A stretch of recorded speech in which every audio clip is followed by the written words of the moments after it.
All right, so the 5 shapes that we can have are going to be listed finally in this final video here. The 5 shapes are the caged C, A, G, E, and D. So they spell the word C, A, G, E, D, caged. So if we move them around, we can cover the arpeggios and the chords and the scales, kind of figure out our in and out harmonies all over the fretboard. So with this one, if you take a D chord and you bring it all the way up that shape until you reach here on fret 12, a lot of guitars have 2 dots right there, fret 12 and then fret 13. If you were to do a D chord shape right there, that would be like capoing it at the 10th fret. If you had a capo clamp, that would become a C chord. Although to us guitar players, it looks like that D chord shape, because we really just take these shapes and move them up and down and create all kinds of music and everything kind of can come from that if you think of the CAGED system. Super, super helpful. So I'm going to show you how I see that with the color theory here. Yeah, so those notes, first 3 strings make a D shape. It's actually a C chord, so it's in the key of C major. The blue notes in this key are going to be in the chord and the arpeggio, the 1st, 3rd, and 5th. The G, C, and E are the Do, Mi, and So. So I'm going through them here just once through, not like a great practice, just a really good quick overview so you know what we're doing here. And then I've got booklets coming out that's gonna break it down into a way that's really good for practice and games and fun ways to jam. So the letters here, we're going to be looking at start from the 9th fret and go up to the 13th fret. So the first note we're going to do is on the 10th fret. That's a D note. Then we skip a fret, we get to the 12th fret, that's an E note. 13th fret is F. Next string over we have a G on 10, an A on fret 12. The next string over we have a C on fret 10, and D on fret 12. Then we go back a fret here. This would be fret 9. Now on fret 9, we've got a B. Fret 10, we got a C. Fret 12, we got a D. Next string over, we got fret 9 E, fret 10 F, fret 12 G. Then we skip our fingers over here. Fret 10 is A on the 2nd string. B is fret 12. C is fret 13. Small string, fret 10 is D. Fret 12 is E. And fret 13 is F. Again, if you haven't seen the other videos talking about the color theory, the whole idea is if it's a blue note, it's going to be in harmony with the C chord. And then if it's a green note, it's going to be one of the colorful harmonies that match with it quite well. Or what we call either the 2nd or the 9th, or so the 2nd or the 9th would be a D note if you add a D note to a C chord. The A would be either the 6th or the 13 if you add it to a C chord. So in my mind, those are green colors. And the orange colors, they tend to be really tense. So that's like a B or an F. If you hear those over a C chord, they sound really tense. So those are the notes in their letters. Now, one thing that's good to know is what fingers to use. So finger 1, 2, 3, or 4, because we often try to use a 4-finger spread across the guitar. Like if it was like a video game button, each fret is its own button. Each finger gets its own button or own fret. Each little space here is for its own finger. So instead of doing the first 4 frets, we're going way up here to the 9th and up to the 13th.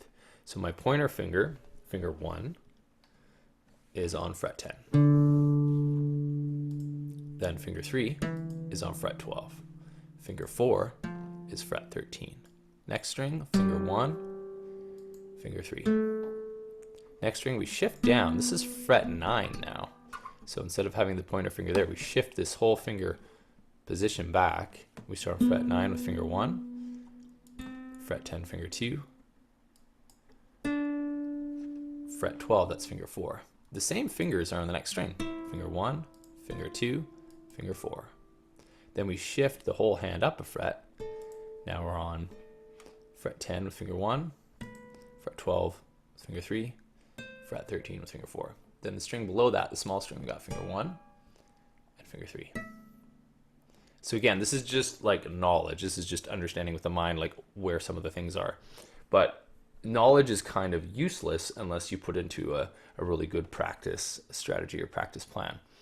So I'm just rolling this out there just to get the concept going, and I'm going to show all the breakdowns and games are going to be released in booklets coming out real soon for jamming, writing songs, and all kinds of fun things.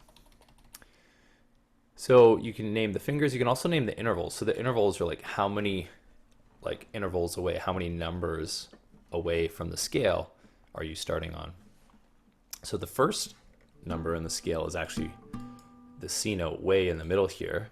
But let's start on the big string. This is the second note of the scale, and it's green. The third note of the scale here is blue. The fourth note of the scale, that's, here, I'll show you the letters one more time. So the first note of the scale would be C, but we're going to start on the D, which is the second note in the alphabet, right? Like C, D. So if you count your alphabet, C, D, E, F, G, A, B, C. That's 8 different letters. So we've numbered them and labeled the numbers of the scale of the letters. So here we are. Interval number 2. Interval number 3. Third note of the scale. Fourth note of the scale. Fifth note of the scale. Sixth note of the scale. Seventh note. First note. Second note of the scale. Third note. Fourth note.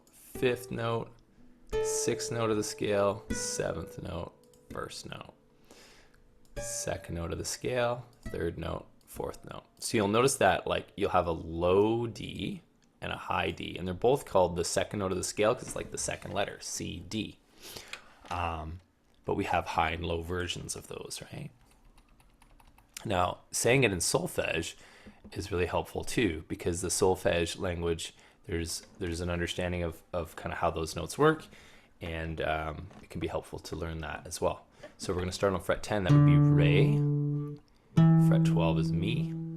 13 is Fa. Then Sol, La, Ti, Do, Re, Mi, Fa, Sol, La, Ti, Do, Re, Mi, Fa. So any of the notes like Do, Mi, and So, those are the blue notes. You can make that little D shape out of. If we ever play those notes, they're going to be in harmony.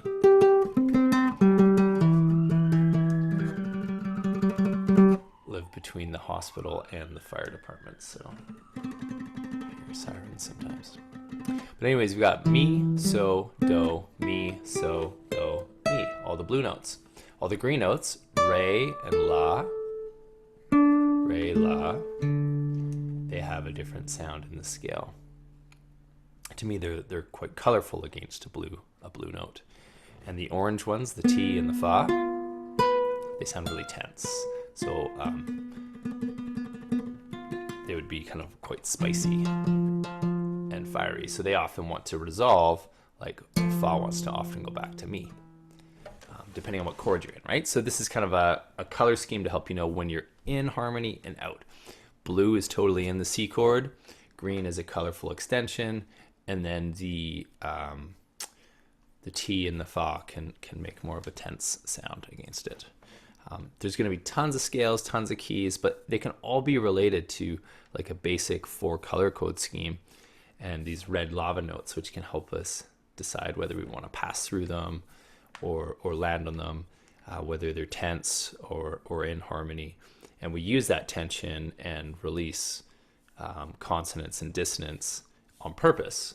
So kind of finding out where those notes are through good practice plan, repeating things, jamming them, playing with them, just getting experience with these notes can help us to kind of know what the whole point of all these frets can be, and how you can combine them in ways that sound really harmonious, or you can combine them in ways that sound tense. I think most music uses a bit of both, but you would kind of want to intentionally know, oh, that sounds tense or that doesn't. You can do that by ear. You could also do it with making a color system like this lava game. So there's a really quick map overview. It's going to be a lot more fun when you start to see how you can kind of use this to jam and make music out of it. But there is the whole 5 shapes.